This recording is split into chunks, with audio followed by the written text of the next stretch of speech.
立法议会伫去年底，立法院嘛伫去年底有修法三读通过选罢法，提悬罢免的困难度。行政院伫过年前有加开临时会提出复议，行政院秘书长昨昏赶伫复议案法定期限的上尾一天，伊是亲身甲公文送去立法院。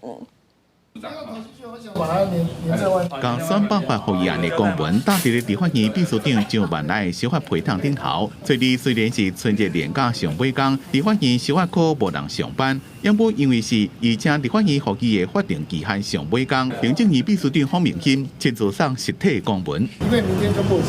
那今天虽然是放假，不过还是要。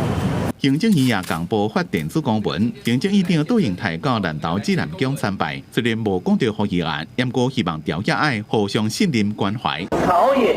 社会要互相的信任，